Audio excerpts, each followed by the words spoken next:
Welcome to the Etsy Conversations podcast, featuring inspiring interviews with Etsy shop owners, hosted by Ijama Elazu. Hi, and welcome to this week's episode of the Etsy Conversations podcast. I'm your host, Ijama, and I thank you for tuning in again. My guest this week is Hilary Lorenz, and she runs the Etsy shop Stone Trigger Press. And I'm glad to have Hilary on. This has been a long time coming. Hilary, thank you so much for being my guest, and welcome to the podcast. Well, thank you very much. And before we start the conversation, can you just tell us a little bit about yourself? I'm a visual artist. I got my undergrad degree in painting, and I went to graduate school for printmaking. So I have been a long-time printmaker, two-dimensional artist. And then I started Stone Trigger Press about 5 years ago. Did you start it initially on Etsy, or was it something you were doing outside of Etsy, then you brought it into Etsy? Initially, it was outside. I started Stone Trigger because I wanted to have my own printmaking studio. Outside of the university where I taught at, let me just back up a second. Living in New York, I worked in a lot of community printmaking studios, and I wanted to create my own. So I bought a little house and I built a studio in New Mexico where I could then invite other artists to come and make prints. It would be my studio to work, and it would also be a solid, consistent space that I didn't have to worry about moving or rent increasing, which it constantly did in New York. So right now, is your studio fully functional even when you're not there? Are other artists able to go in and use the facilities and create? That I haven't worked out yet. Okay. So when I'm not there, no, it isn't. Okay.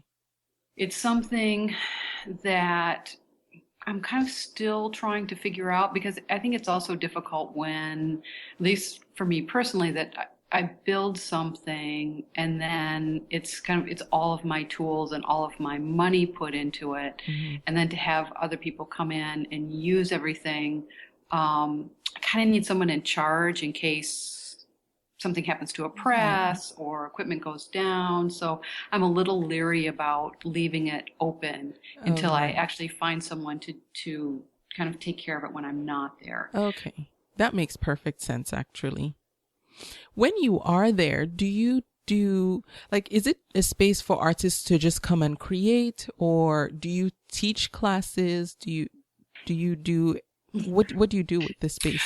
Well, so my primary thing is I go there and I make, and I work like crazy, because I have no other obligations. When I'm usually there in a 3-month period of time, I have no other obligations, so I am just creating from early morning to late at night, 7 days a week. Wow. What I will do is I will invite 2 or 3 artists over the summer. I give them a free place to stay, free use of the studio, and they can come and work for a 2-week period of time and make whatever they want to make. And then let's say they made a small edition of prints, they will leave one impression of each of the prints that they made. So I'll be able to create an archive of all the people that have come there and made work. Oh, wow. Nice. Now, do people have to apply to be chosen to come? They do. When I first started this, I did it basically it was the first year the studio wasn't fully operational. Like, I built the exterior of the studio in 2011, the interior in 2012. I brought my presses all down in 2013.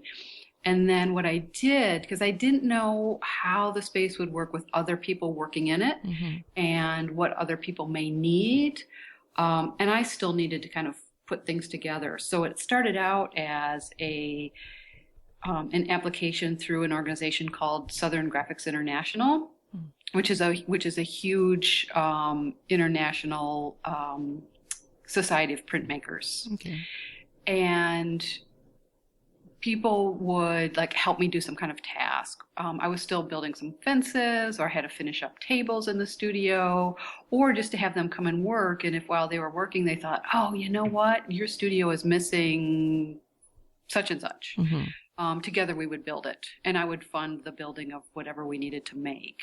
So by having other people there and having their insight, I could see what it was like to have other people working in the studio besides myself. Yeah. We could get something built, they could make work, and then I could see how to expand it, because ultimately I would like this to be a place, I would ultimately like to move there full time and be able to make my living there. That's my ultimate goal. Wow.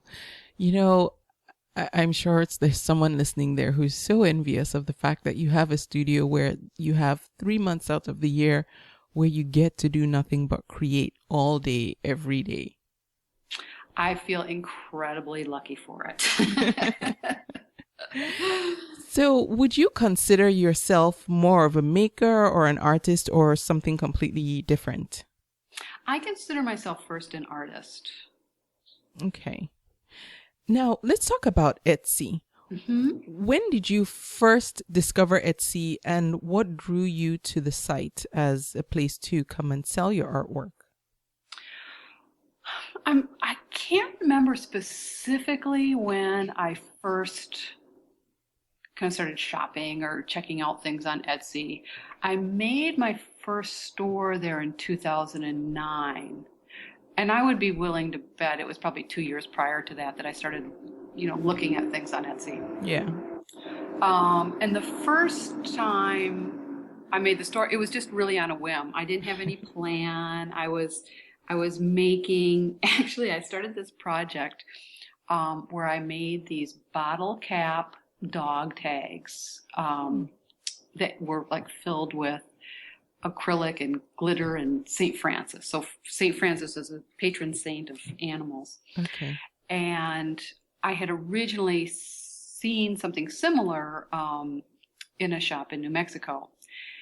And I thought, well, I'm going to make these, and for every one that I make, the money from that can go toward buying adobe bricks for my studio, because I was going to build the studio and I was going to build it out of mud and stone. Wow.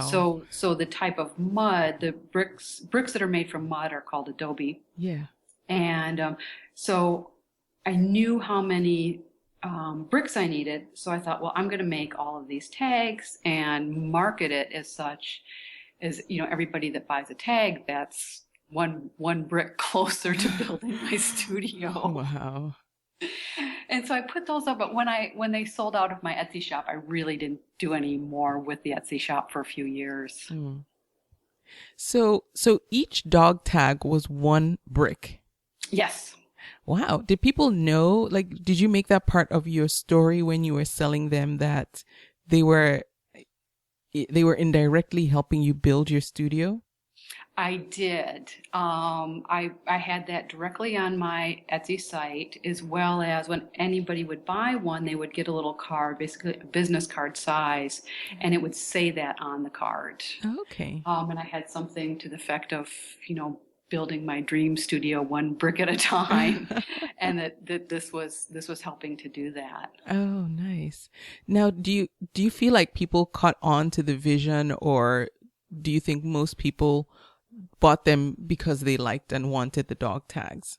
I think most people just wanted the dog tags. Okay. I didn't really get a sense of people, so interested in the story. Okay. Yeah, I wonder because, and I ask that just because, we always hear that people want to hear the story behind the art. People want to hear your story and understand, what went into what they're buying sometimes. So I guess.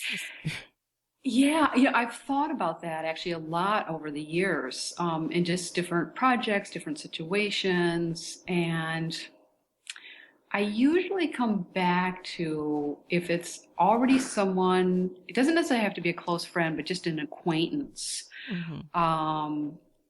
Then that person is far more interested. But if it's somebody that I don't know at all, they're generally buying something because they want the thing. Right. Okay. And I don't know, or I haven't had any real direct comments, at least at that time, of people like really invested in the idea. Yeah. Okay. And so today, what do you sell? So now I sell prints, I sell watercolor collage drawings, and I sell these backpack cinch sacks, all of which have been printed with linoleum blocks. And that actually 1 year ago, so this is actually perfect timing that we're talking now.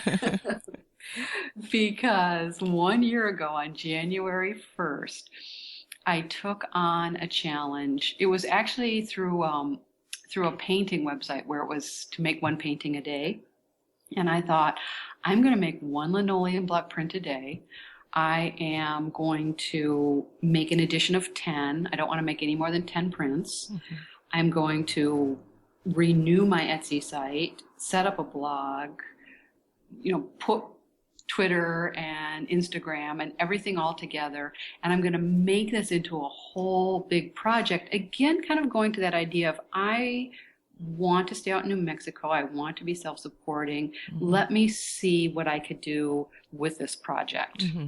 And it was fantastic. It was exhausting, but it was fantastic because it takes me about 7 to 8 hours to draw, carve, and make the edition of prints. So I did one every single day, and then I would make a blog post, which would then feed into my Facebook, and would open up the sale on Etsy. So that would happen every night at 6 p.m. Wow. So I had to have everything done and ready to go by 6 p.m.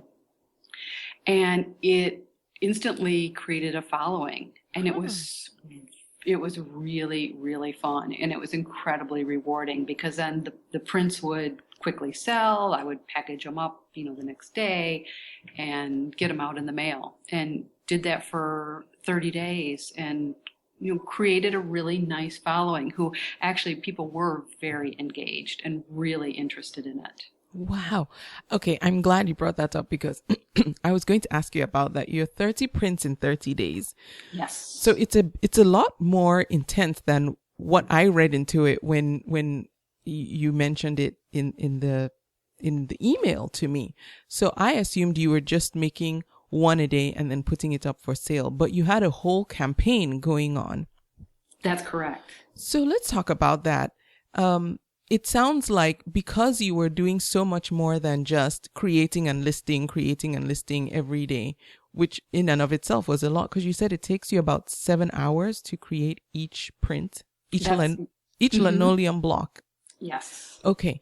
So then you would write a blog post. And for anyone who wants to check out Hilary's blog, it's hilarylorenz.wordpress.com. She also has a website, hilarylorenz.com, and you can click to the blog, her blog from there. And I'm going to have links to all these. So if you don't remember, just go to convome.com/StoneTriggerPress. Everything will be there. Sorry for that. I just wanted to give people the information. So when you create a print and you write a post, what are you writing about? Are you writing about the process? Are you writing about the actual design? And how much information were you giving? Like, were you doing full blown, 300 or 700 word posts plus Facebook and all that?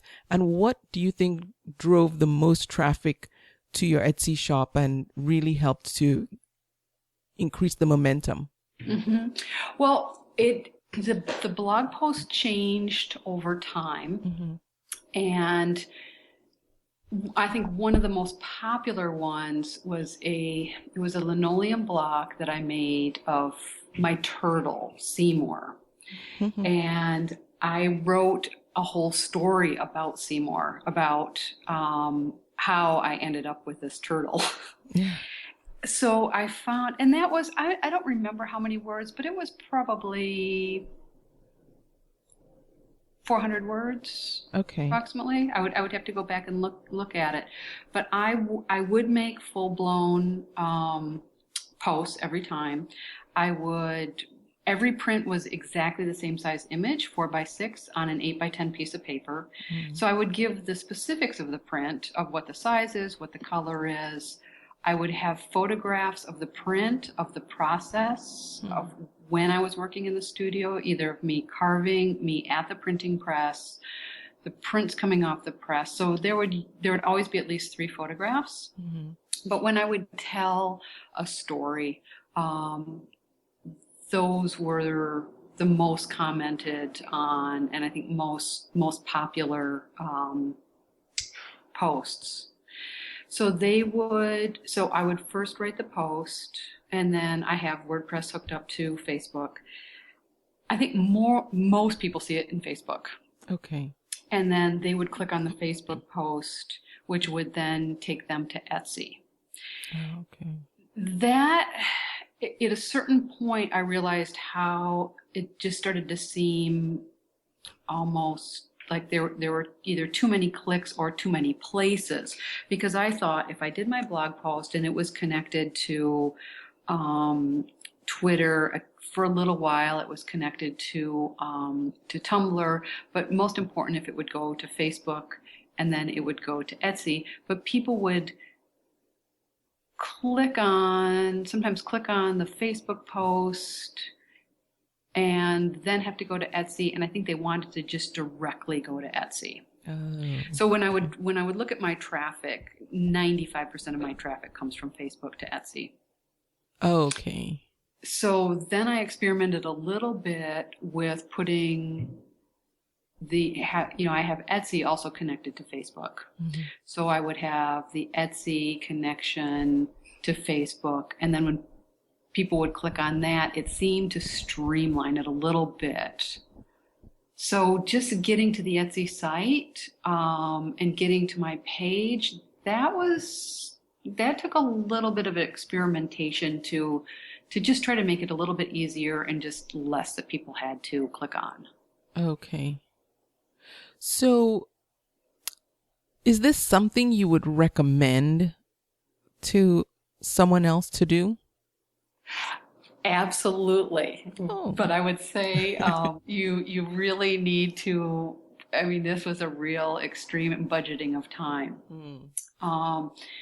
So where my home is in New Mexico, to go grocery shopping, the nearest kind of larger place is Santa Fe, and it's a 100-mile round trip. So when you want to go grocery shopping, you really have to plan it out because you're driving 100 miles. Yeah. Each way. Sorry. You said round trip. Okay. It's round trip. So about 6 days into the project, I thought, oh no, I have to go grocery shopping. How am I going to get a print done and get to Santa Fe and get back and, have all this? So it actually became a little bit more of a problem, knowing that I need a solid 8 hours, probably 9 hours to make the print, then make the post. And because, the good thing about WordPress is I could say, I want the post to go out at 6:00, but you can't time it, as far as I know. I've never found on Etsy to say, open this up at 6:00. Right. No, I don't think you can. So I would have to be there in order to do that. And cell reception is very spotty. In fact, in some places it doesn't exist at all where I'm at. So I couldn't rely on a cell phone to do it. So I had to plan very carefully, or to carve 2 blocks in a day, and just, figure out how I was going to do that. Because for those 30 days, this was really the only thing I could do, is to carve, print, blog, sell, go to the post office. Well, my post office is about a 12-mile round trip. And I made that into a nice bike ride. So then I would, print everything out, print out all my labels, take it to the post office, And being a process-oriented person as a printmaker, like I really enjoyed this. Like it sounds an intense amount of time. Like I wasn't barely checking emails. I wasn't chit-chatting on the phone. I was just doing this. Wow. So I would recommend that to people. I think it's a very good practice. Yeah. But one has to be extremely organized, I would imagine. Yes. Yeah. And disciplined to write every day. Absolutely. Okay. So what happened after the 30 days were over? So at the end of 30 days, I was really having a good time by then, and I was selling a lot. Like every day I was taking multiple packages to the post office, which was incredibly, encouraging and exciting. Yeah. So I kind of sent a message out through the blog of, will people stay on if I keep this up? And many people were very encouraging, saying, yes, please keep doing it. We really like it. So, but I decided to only do it Monday through Friday because I needed my weekends off, or I needed 2 days a week off. Yeah. And I did keep it up for about 50 days. And it was really just, was it too much? It felt like too much because a lot of people were really invested in the 30 days, and so that they were always there, and I was getting lots of comments and I was getting lots of sales. But I think after the 30 days, the audience dropped off tremendously because I think they were really invested in 30 days. Mm-hmm. So not having as much feedback and not having as many sales, it was very difficult for me to keep making specifically for my Etsy site. Right. The motivation was a bit diminished, I would imagine. Yeah, it was a bit diminished. The other thing is I was having a very big exhibition that was coming up in October. That would take a tremendously long time to create work for. Mm-hmm. And I also needed to start focusing on the work for that exhibition. Okay. And that can be really difficult from time to time of kind of switching. It's almost like switching back and forth between the Etsy store and then doing these really big exhibitions for galleries. Yeah. Wow, amazing. I've thought about that before. I like 30-day challenges, and I think 30 days, people can commit to 30 days because there's a definite start and end.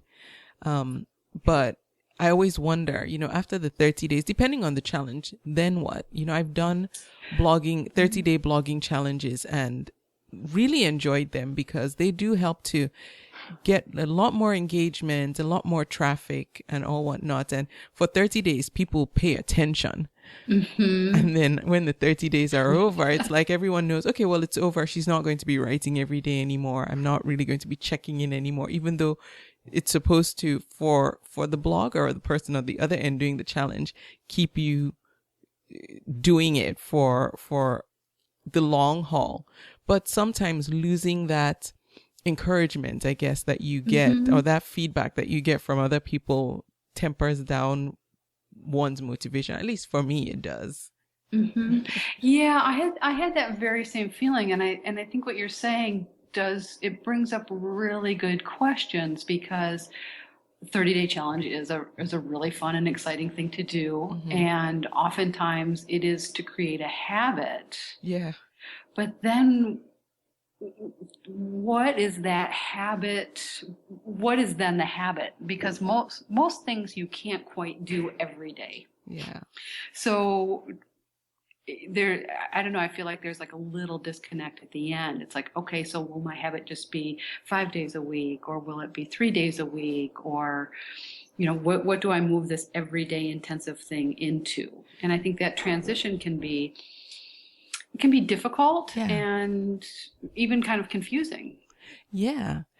And one of the things I found with challenges, as much as I love them, a lot of them hold your hand every single day through the challenge.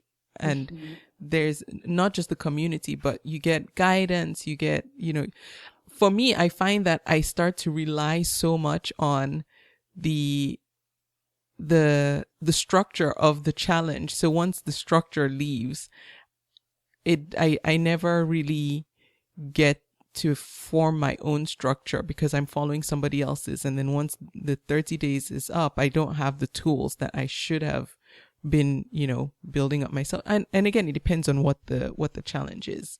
Mm-hmm. Mm-hmm. Yeah. I just noticed today, one of the people that did the 30-day challenge a year ago in January had just sent out, I subscribed to her newsletter, and she said, oh, they're doing the 30-day painting challenge again. And I thought, oh, that's kind of cool, actually. It was, 1 year ago, January 1st, that I started this. So I was thinking maybe I'll do that again, but I will make probably small paintings, which you could do in a couple hours versus small prints, Yeah. which take all day. I don't know. I'm still thinking it out, but I'm like, it would be far more challenging as well because I still have my day job to go to, and I can't, I have 2 dogs. So, I'm in Brooklyn, so I have to take them out on a leash. I can't just open the door and let them run around. And, my life is a little more demanding here. Yeah. So it would be a whole new challenge. Right. But I think it could be really good to do that again. But at least your grocery store runs won't be quite as time consuming. Exactly. I can walk to the store. That's funny. So let's talk about how you manage your time now. And I would assume that looks different when you're in New York and when you're in New Mexico. So how do you manage your time in New York where you're working, but you're creating, you're doing this on Etsy as well? And then how do you manage in New Mexico? So when I'm in New York, and actually similar to New Mexico, my days start out almost identical every day. And that's the first 2.5 hours of getting out of bed. I'm out running with the dogs. We're either at the park or, if we're out there, we're in the mountains, but it's like, that's the first 2.5 hours of the day. And then here, I teach here as well. I teach in Brooklyn. So I will go into my job, where in New Mexico, I'll just go directly into my studio and start working. I always, whatever is the most important thing for me to get done, I do first thing in the morning because I'm definitely a morning person. And ideally, I will, just go to the studio and work in the morning. The days that I don't teach, that's what I do here also. Luckily, even when I'm teaching, my days are not that long, and I have a studio at my job, so I can work on printing there. But basically, I come home and I carve linoleum block prints at home, or I, work on drawings at home. It all depends on what I'm working on, and that goes back to the problem also of my Etsy store versus my exhibitions, because that's where the timing really gets difficult. I just had an exhibition in a place called the Lake George Art Projects, which is about 5.5 hours north of the city in the Adirondack Mountains. And it was a big exhibition. And it's all based on mountains and animals, and I made probably over 1,000 prints that went into that show. Wow. Because they get all cut up and put into collages. So when I'm doing that, I'm not really doing anything on my Etsy store. Okay.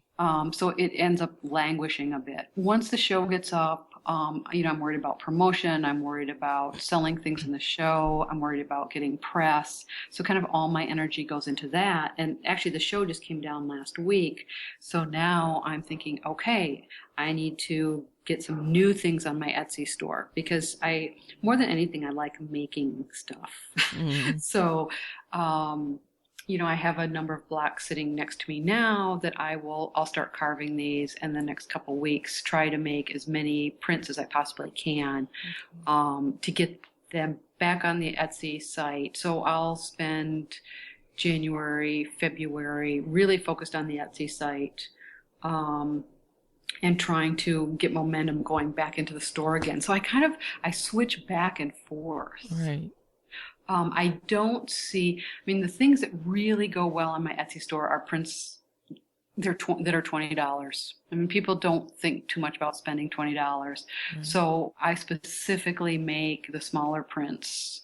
While I do put some larger ones on there, like that are like 18 by 24 inches or 24 by 36, they're more expensive. And I think once things get in, a couple $100 even, people are less likely to buy them on Etsy. At least that's been my experience. They start to think more about the purchase.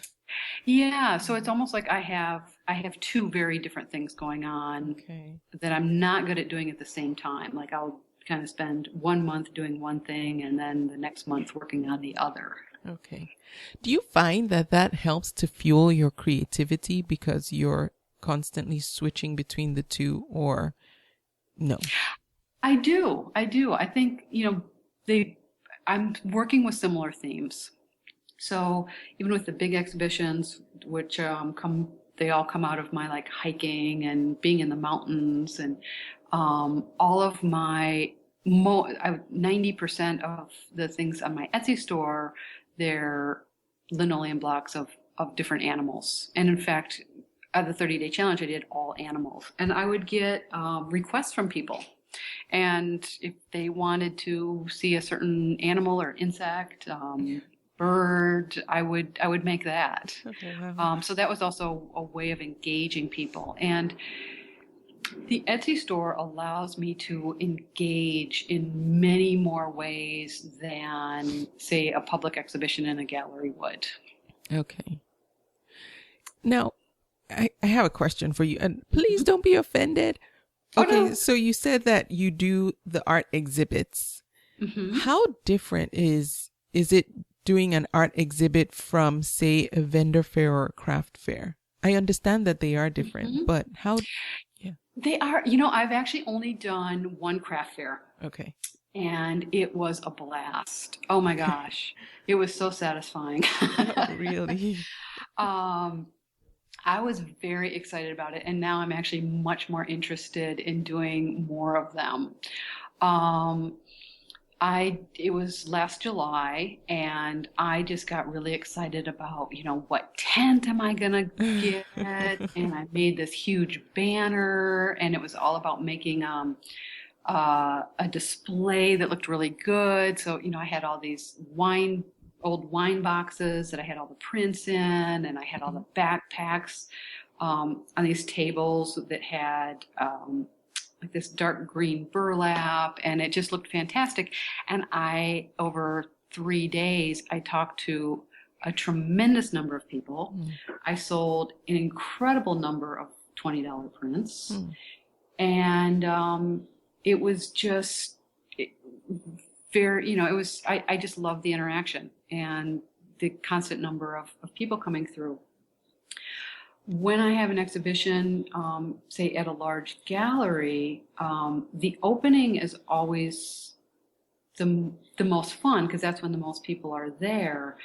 But generally what happens is it'll be artwork that's it's taken an entire year to make.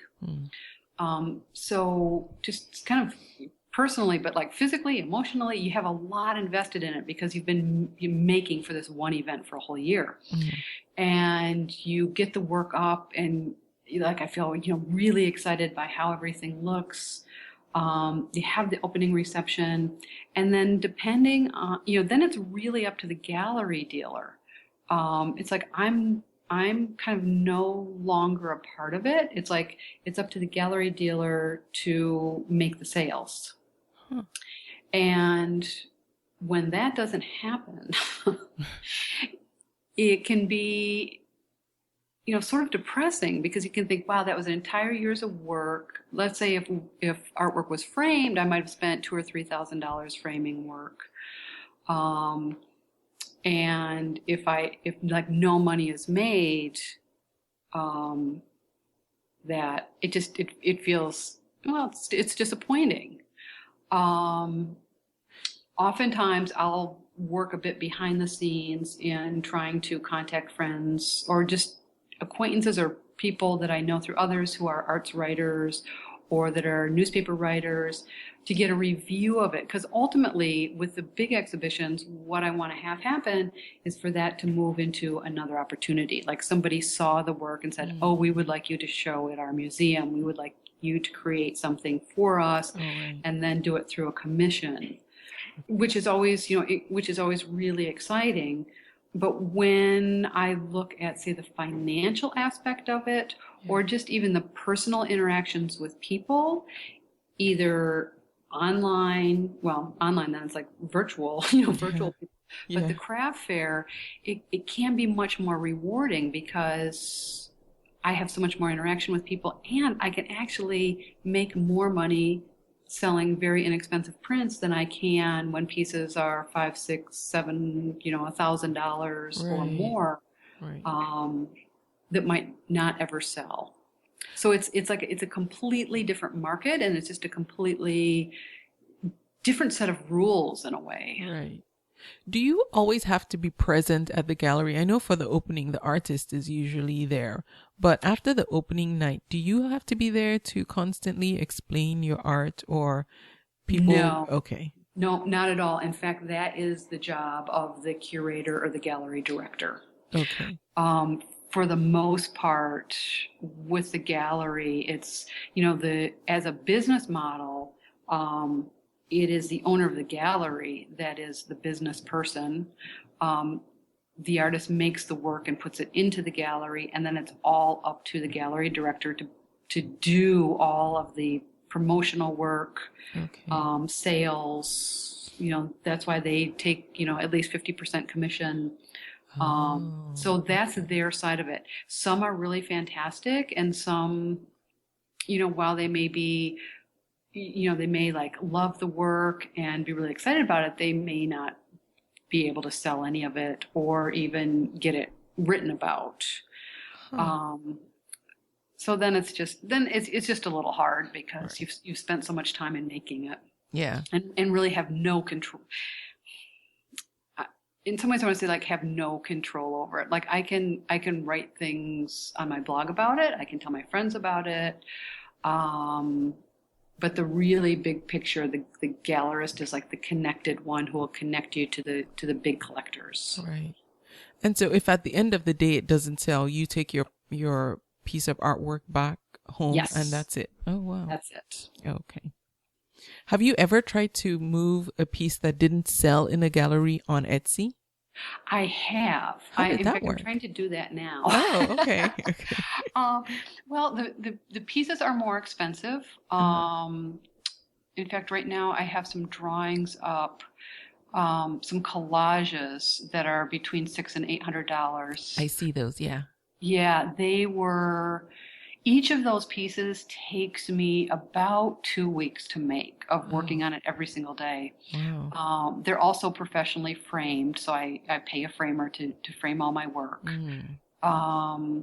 So in fact, one of my last shows of the pieces that were in the gallery, the people who bought them, actually, some of them pre-bought them before they went into the exhibition, but they were people that I knew.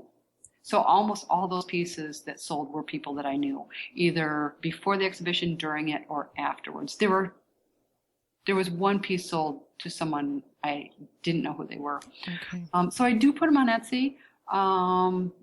One never knows. Right now, in fact, I have several up in my apartment. So I look for opportunities of how to show them again or other ways that I could possibly sell them. Because also, the money from those goes directly into me buying new materials or paying studio rent and... Yeah. So that's actually the perfect segue for my next question, which is about promoting your Etsy shop. Mm-hmm. Do you do anything specific now to get traffic to your shop? So in the beginning, you were doing the blogging and Facebooking. Mm-hmm. Now, do you spend much time trying to promote your shop, or are you mainly just focusing on the art and creating? I feel like I mostly promote it when I put new work into it. And I think that brings up a really good question, because I'm always thinking about this is, how do I get more people to my shop? So I don't if I don't have a new thing to put in it, whether it's a print or backpack or drawing, I don't necessarily promote it. Okay. Which is something I think I need to look at, so that at least, I don't know, even once a week of reminding people that, yes, I do have this Etsy shop. Yeah. I look at my traffic every few days, and so I can see like the number of people that are coming to it through Etsy, and the people that like different items. And maybe this is the biggest question of everyone, is how to change all those people that keep coming back to the site and liking something but not buying anything. Oh, when you find the answer, you can sell it. Exactly. I will bottle that and sell yes. So do you do any type of social media promotion for your Etsy shop at all? I do through the blog, Okay. and I do through Facebook, and a little bit through Tumblr. Oh, and Pinteresting. I also use Pinterest. Okay. And those are the main ones. Okay. So how does it work when you do this now? Do you still write a post about a new piece that you have in the shop, and then that automatically goes to Facebook, and then you post it to Tumblr and Pinterest? Yes. Or okay, so you Yep. do that. Oh, okay. So every piece has a story. Well, not a story, but every piece you've done some kind of promotion on. Yes. Okay.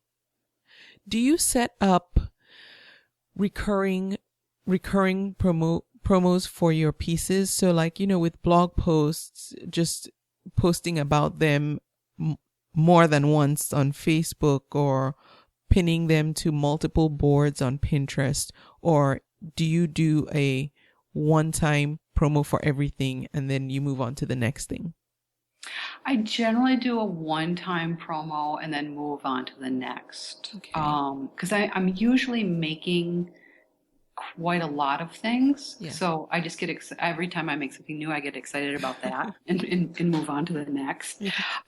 So I haven't, gone back to say, oh, look, I still have, 3 of these polar bears left. Yeah. Which actually could be something that is useful to do, to remind people that I do have those. Okay. Yeah, I do. I pretty much like write it up once, and then that's it. I move on to the next thing.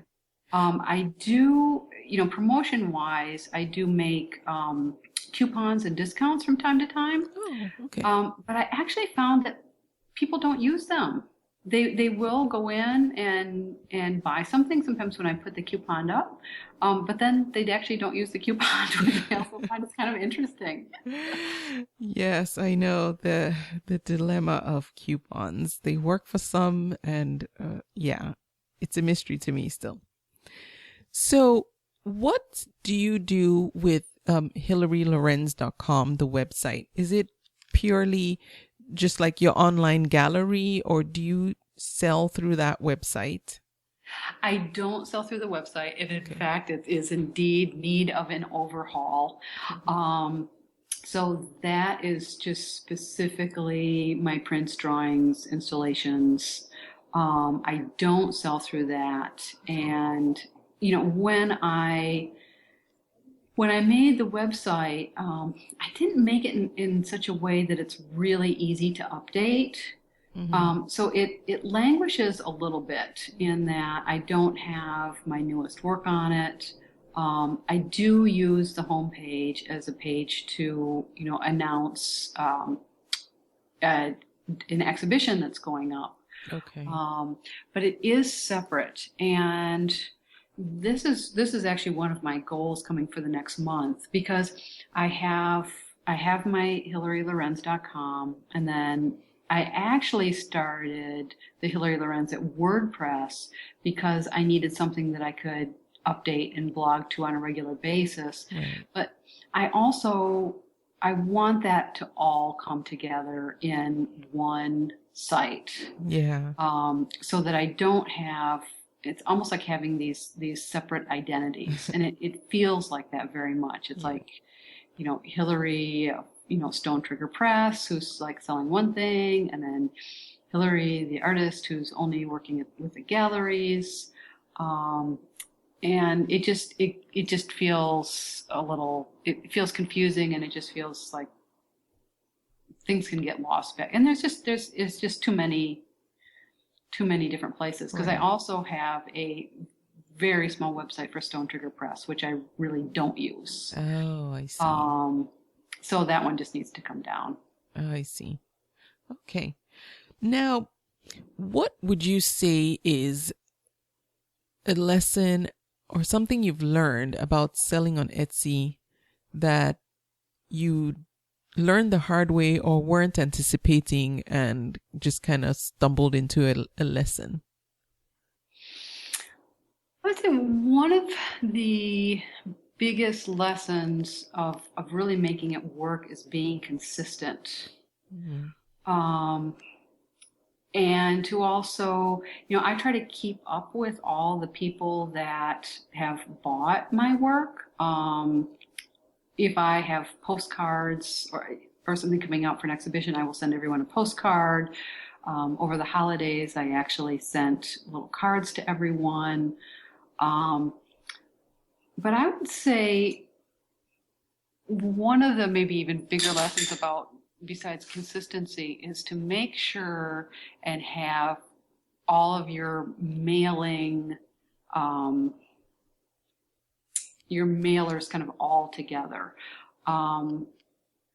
When I mail out prints, I put them between two pieces of chipboard. I put them in archival glassine envelopes. So I wanted to make sure that I had, 1,000 glassine envelopes that fit the print, and that I had cardboard to go on both sides of them, and that I had a cardboard mailer that they would then go inside, and that I would always have labels and ink for my printer, so that as soon as somebody bought something, within 24 hours, it was in the mail to them. Yeah. So I could have, all my kind of shop supplies right there. Because people don't want to wait for, whatever they bought to come to them. And I didn't want to run out of supplies. So I would say always just having the supplies that you need to give a proper presentation and to keep things safe and in good condition when you mail them. Oh, that's a very good point, actually. And very essential for new sellers, because I remember when I first started selling online, I didn't even think about what I was going to ship stuff in. So when my first sale came through, I thought, oh, yay, I'm going to send this out. And then I realized I had nothing to send it out in. So that's a good one. Yeah, I know my first one's also because I thought, well, I have all this cardboard. I'm gonna wrap up the print, and I'm gonna put it between two pieces of cardboard, and I'm gonna tape it all together, and it's gonna look good, and it's gonna be safe, and it's gonna be rigid, so nothing will happen to it. But then when I'm sending out 15 or 20 a day, I'm like, oh, this is not gonna work at all. I better, get some good mailers here that I could just slip them in the envelope, and it's already, it has adhesive on it. I could just put it all together and get it out the door. Yeah. Oh yes. And just for a tip for people, and I'm only mentioning this because I literally just did this yesterday. If you're on a budget and you're looking for supplies for shipping and mailing, look on Craigslist. There are people who are constantly either selling shipping supplies or giving them away for free. Check free first, then look for the ones on sale, because I just got over 200 padded mailing envelopes yesterday from Craigslist from someone who was just purging his house of them. So look for supplies on Craigslist. You can probably get really good deals there. Wow, that's great. That was a good score there. Oh, yeah, I know. I was so happy. When I saw it, I emailed him right away. I was like, please tell me you still have these. Yeah. Now, Yeah, because mailing supplies it can get expensive, and also yeah, just keeping that in mind, because if so I'm selling again, prints if they're $20, and I charge exactly what it costs for shipping, but I have to look at, well, what do my mailers cost? What do yeah, my envelopes cost? If yeah, if it's costing me, $2.50 of materials every time I send something, hmm, I need to get reimbursed for that as well. exactly. Yeah. Yep, that's so true. And you can cut down on those. And the reason I say check Craigslist first is because a lot of people who sell online and then decide not to sell online anymore, that's one of the places they go to get rid of their inventory, to get rid of supplies and all whatnot. So that's a really good idea. So now, Hilary, what's one thing about selling on Etsy that you really like? And if anything, what's something you would change if you had the choice? I think the thing that I really like is I have a tremendous amount of control over what I want my ad to look like. I like that I can put up 5 photographs, so I can really show a customer what something looks like. And just the layout and the format makes it very, very easy to do listings. Okay. What I wish would be a little bit easier, because sometimes I don't know why, I always have a hard time finding it, is getting to the spreadsheets of everyone who has bought something. Like the other day, actually, I was sending out cards to people, and it's like, I want to see all the mailing addresses of everyone that I've shipped to in the last year. And I felt like it took a little bit of work to find that. But just the process of selling, I think Etsy makes it incredibly easy. Yeah, that's true. It is very easy. What's any advice that you would give to someone just starting off? Now, you started off with a bang. What advice would you give to that person who is just starting off and wants to gain momentum, get some early traction? What would you say to that person? I would say to first know what kind of an angle for your store. What is it that you're selling? Is there something like really specific about it? Whether it's, it's artwork or jewelry, what is the kind of common theme that may go through it? Whether it's technique or whether it's subject matter, but to kind of to have a focus of what is going to be in your store. And the second is to have, say, at least 10 pieces made first, so that you can start out your store with at least 10 objects in it, and to have a plan of when you're going to, make the next things to go into your store. Because I think people really like to watch and see, what keeps getting added. I think people like to see stores that keep growing and to keep adding new things. Yeah. So to come up with a plan for where, how do you want your store to function? What do you want your store to do? To have some goals for it. Like I had absolutely no idea. I didn't really have any goals. I'm just like, let me do this and let's see what happens. Right. But I think if a person is thinking about it as a long-term, this is how I want to make a living, or I want to at least, make a partial living, or I think one needs a monthly plan. Of how they're going to do that and what it's going to look like. And, how many pieces do you need to do that? How often do you need to add the work? But I think, put 10 pieces up, have whether it's an Etsy blog, Facebook, external blog, a way of driving traffic to it. Okay. I do like the idea of planning a month ahead, because I find when I don't have it planned, every day you wake up and you're just like, okay, what do I do today? Oh, okay, what do I do today? And then just, it's a time waster. It is, and it can build up a lot of anxiety.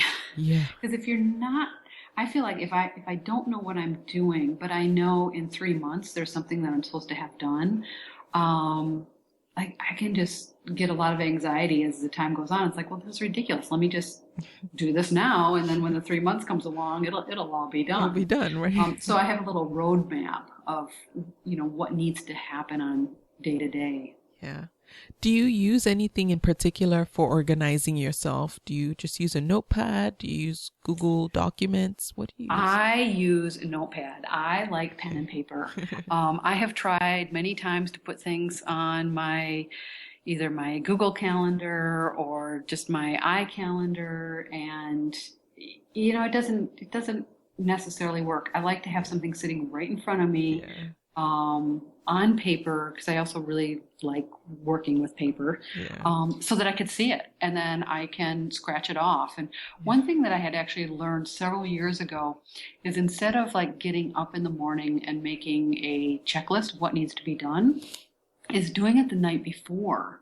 So before I go to bed, I will write down whether it's 5 things or, maybe there's 30 things I need to do over the month, but I will write down to what I need to have done tomorrow. Mm-hmm. So I actually did this on Monday, and I wrote down the 2 or 3 things that I needed to get done every day. And then I just check that each night.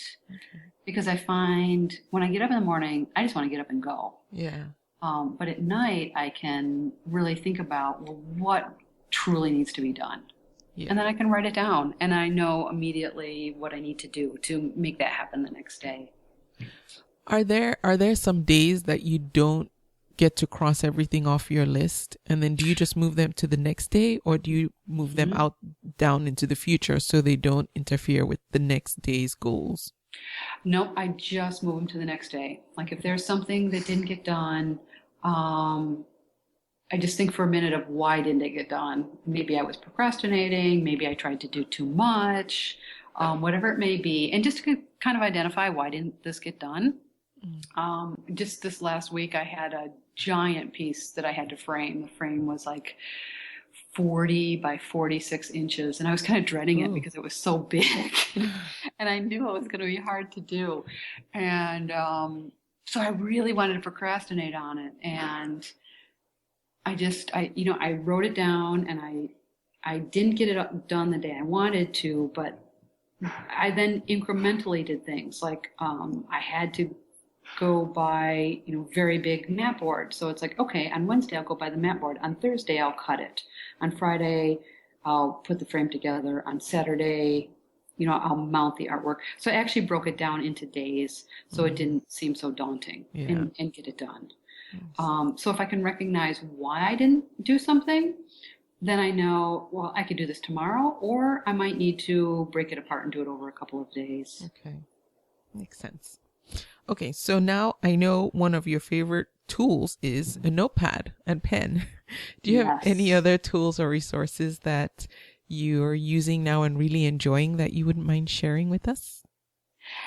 Actually, that is my biggest resource. Okay. It's just just writing things down and having them in front of me.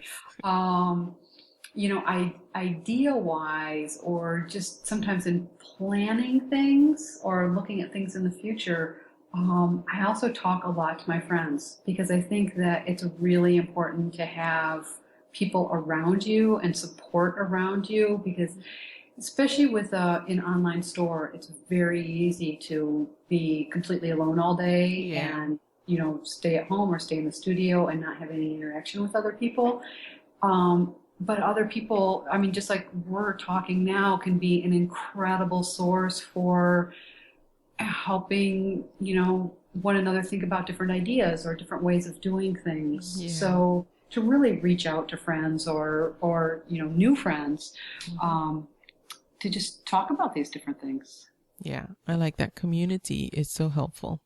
It really is. Yeah. Now, do you belong to any Etsy teams or do you hang out in the forums, or do you find it easier to connect with people in the flesh, so around you? I do find it easier to connect with people in the flesh.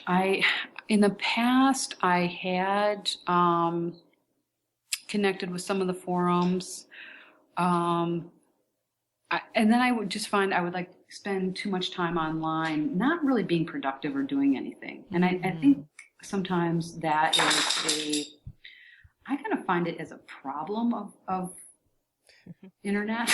Yeah. I mean, I've been, really, really active online since like 1996, 1995. I think I built my first website in 1997. And, I was a very early cell phone adapter. I think I had my phone since 94 and, not the same one since 94. But I honestly get kind of sick of it. I get sick of looking at the screen. In fact, I left my phone at my office yesterday and I'm like, I'm not going to go get it. I'm just, I don't need to talk to anybody right now. Or if I do, I can Skype. So I think it's way too easy to get bogged down in online forums, being on Facebook, being on Instagram, and just kind of watching what everybody else is doing. Yeah. When I just really want to be making things. And then, I certainly waste my share of time because I do a lot of times think it's sort of can be a waste of time or just avoiding actually getting things done. So I try to kind of schedule it out a little bit or, time it out because I know when I need to get something done, it's like everything is going to be shut off. I'm not taking any digital media with me into the studio because I'm there to do my work. And I think it can be a hindrance. And then if I connect with someone face to face, it's like we are 100%, invested in, talking with each other. Yeah. When you're creating, do you create in silence or do you have music that inspires you or you need to focus? Yep, I'm in silence. Okay. Yep, I'm in, when I'm printing, because printing is sort of more mechanical aspect of it. I listen to different podcasts, especially like storytelling. I love storytelling. Oh, yeah. But when I'm carving or especially when I'm drawing, I'm just in total silence. Nice. Okay, Hilary, do you have an Etsy shop shout out? So maybe a seller who has helped you at some point or a shop that you have bought from and you really like their products or just recently discovered and want to share? I do have a shout out, and because I find this person absolutely fascinating and a fantastic artist, and just the way she does things is really great. And it's Kat Wise, Katwise. And she makes these fantastic sweaters she'll go to secondhand shops and buy all kinds of old sweaters that she then takes all apart, cuts apart, and rejoins in making new sweaters out of. Oh, wow. And they are fantastic. And what she does, she's so brilliant. First, I want to back up. When I first met her, she was selling sweaters on the street in New York. She had a sidewalk shop, and that was probably, it must have been over 15 years ago. And she has a tremendous, tremendous following. And what she'll do is she'll just like make and make and make and make. And she'll have maybe 80, 90, even 100 sweaters or coats. She'll post pictures of them on Facebook. And then she'll say, she'll call it her parade. I think it's sweater parade or parade of sweaters. And then she'll tell you a certain time that they're going to be available. I think her next sale is December 30th. And then on December 30th I'm not sure what time this one is. Maybe let's just say it's 9 p.m. You'd really have to look it up to see when it is. she will release all of the sweaters, and they are sold instantly. Through Facebook? Through Etsy. Oh, through Etsy. Okay. So she, over like 3 or 4 days before her sale, she'll post the pictures of the sweaters that are made, and she models every single one. And then she'll have like the title of the sweater, the size, you know, all the details. And then the day of her sale, you go to Etsy, and then as the sweater comes up, she'll usually put them out in like groups of maybe 5 or 10, sometimes less, 3 or 4. Mm-hmm. People buy them. I mean, here's how instant it is. There was one sweater I picked out of I think it was like 80 that night. I grabbed the sweater. I was already signed into Etsy. I was also signed into PayPal. I had the sweater in my cart on Etsy. I immediately went to PayPal, which I was already signed into, to pay for it.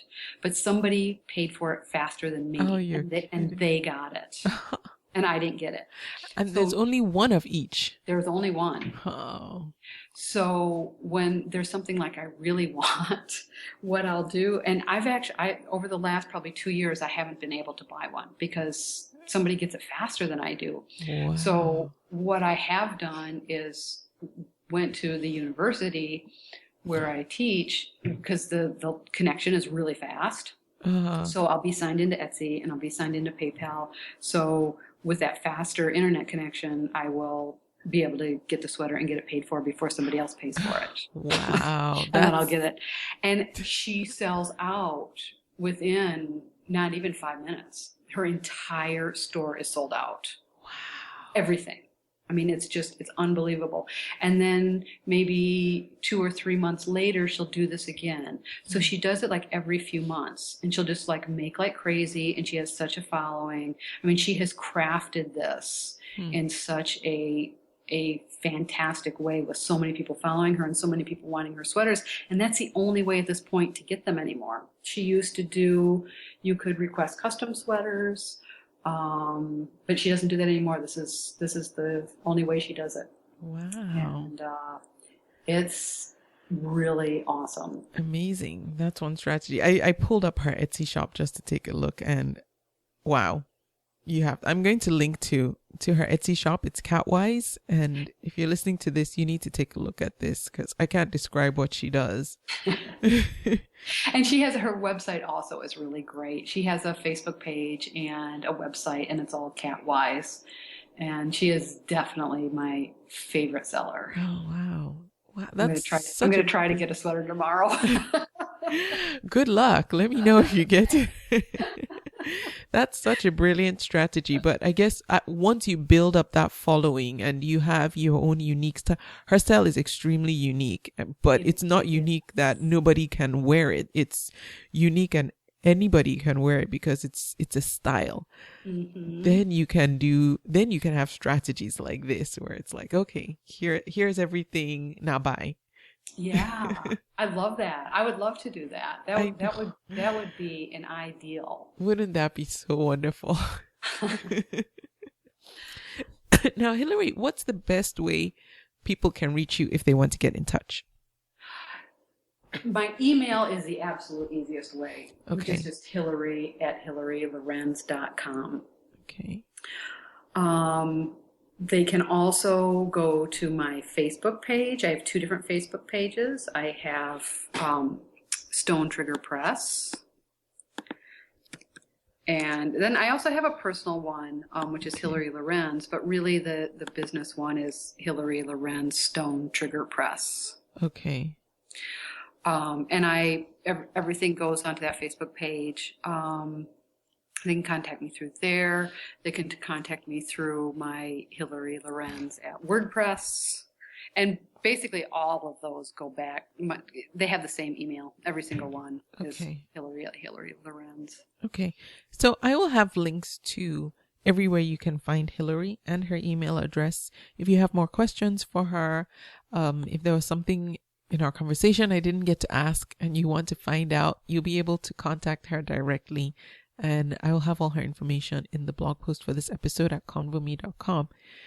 Hilary, thank you so much for having this conversation with me and sharing all about your process. You're doing something different and unique, and I like that. So thank you for coming on and sharing.